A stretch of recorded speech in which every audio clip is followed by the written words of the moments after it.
Hey, what's up, guys? This is Dr. Kotei, the primary care physician you can trust, breaking down the topics you care about in a way that you can understand. And this video is the first installment of the Breakdown My Med series, and today I'm going to talk about treatment for coronavirus. You've probably heard a lot of different things in the news and on social media about this, so I wanted to just break it down and talk about what we know so far.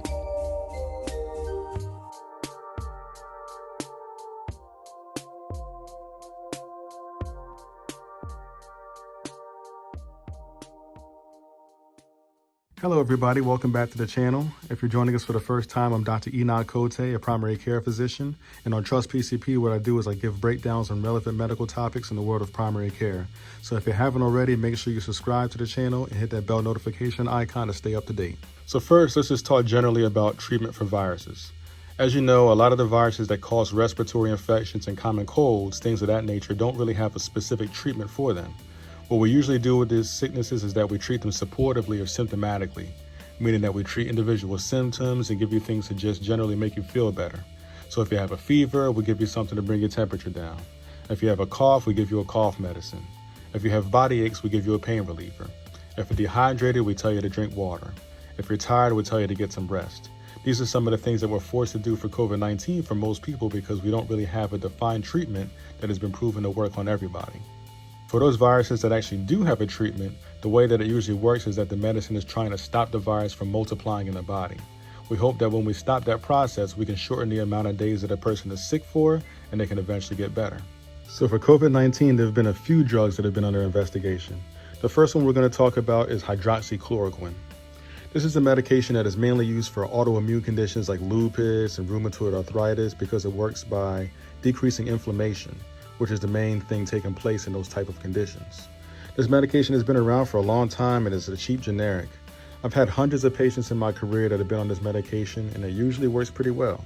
This medication gets a lot of press because the president was touting it as an effective treatment for COVID-19. The reason why this drug has been in the conversation as a possible treatment is because some trials done in France and China made it seem like this medication could possibly lead to a person having a low or undetectable amount of virus in the body sooner. It could possibly make their symptoms go away sooner. The concern about this medication is the fact that it can potentially cause heart problems or make them worse when you use it.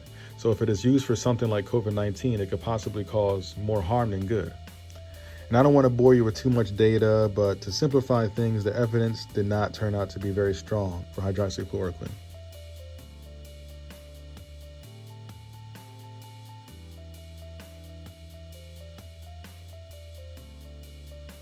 Some of the trials were not blinded or randomized, meaning that the patients in the study actually knew what they got, so this could open up the bias.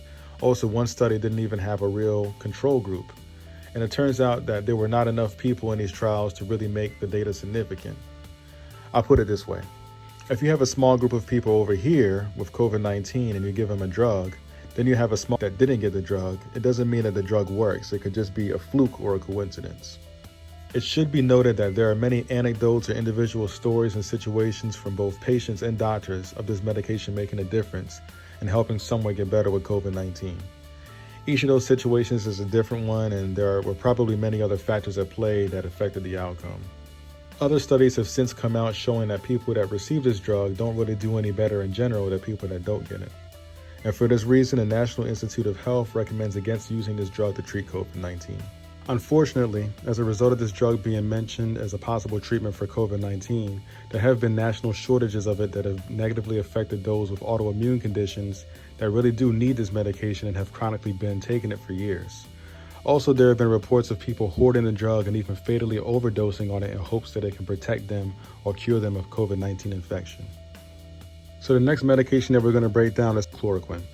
This drug was often mentioned in the same vein as hydroxychloroquine because they're in the same class of medications and have a similar chemical makeup. This medication is more so used for treatment and prevention of malaria and has been around for decades as well. It has the same possible side effects as hydroxychloroquine when it comes to the heart, and it has not really been studied extensively for coronavirus treatment, so it probably should just be assumed that it also was not very effective. The next medication that we're going to talk about is Azithromycin. This is one that you might have heard about mentioned along with hydroxychloroquine. This medication is an antibiotic. We commonly refer to it as a Z-Pack. That might sound familiar. We use it a lot on people with bronchitis, emphysema, or pneumonia. It kills a lot of the bacteria that people with these conditions could have, and also has some effect on inflammation as well. Because a lot of people that get COVID-19 get pneumonia along with it, there was a thought that maybe this could help in treatment.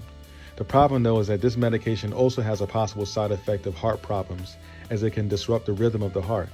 So when it combines along with hydroxychloroquine, which can also cause heart problems, you're exposing someone to double the trouble. And on top of that, it still doesn't help get rid of the virus any quicker. Now, there is another medication currently under investigation for the treatment of COVID-19 called Remdesivir. This is an antiviral drug that interferes with viruses when they try to multiply. This medication was developed by Gilead originally to be a possible treatment for Ebola, but it didn't turn out to be very effective for that. This medication is only used in hospitalized patients, mostly critical ones that are on life support. It is an IV medication. It's not recommended if you have severe liver or kidney problems. So far, the data is mixed on this medication. There is some promising data from a multinational randomized control trial involving more than 1,000 patients that did show that it could possibly get people off of oxygen and out of the hospital quicker, and maybe lower the risk of death from the virus. There was a smaller Chinese study, however, that was not as promising, so we still need more data to know whether or not this is truly a viable treatment for COVID-19. The next treatment that I'm going to talk about is not really a medication, but it's plasma therapy. This is under investigation as well. Plasma is the portion of someone's blood that has antibodies in it. Antibodies are molecules that float around in our blood and attach to things like germs and viruses in our body so that our immune system can attack them and get rid of them from our body. The idea with plasma therapy is that if a person had COVID-19 and recovered from it, he or she would have antibodies against COVID-19. These antibodies could be transferred to another person's bloodstream to help fight off the virus in that person's body. Right now, the challenge is getting enough donors that have successfully recovered from COVID-19 and are eligible to give plasma in order to conduct a quality study and see whether or not this could help. But we should know more in the next few months. And finally, I wanted to end with a word on ibuprofen. Because there have been a few speculative reports that ibuprofen can increase the risk of complications or even death when infected with COVID-19. And this idea was blown out of proportion after some researchers published a letter in a medical journal called Lancet discussing an observation they made about some COVID-19 case reports in China. And the theory is that the reason why people with chronic diseases were at high risk for complications and death due to COVID-19 is because they were taking medications that can increase the level of an enzyme called ACE2, which the coronavirus actually attaches to so it can multiply. It turns out that ibuprofen also increases the level of this enzyme as well. So when some health leaders heard about this connection, they sounded sirens to avoid the medication in patients with coronavirus, and this ended up spreading rapidly in media. However, there is no evidence that ibuprofen worsens outcomes for patients infected with COVID-19. Now, having said that, it is important to discuss with a doctor before using it because it does have some side effects that can be dangerous. It can worsen kidney function, and a lot of people with really bad COVID-19 infection can actually have kidney damage.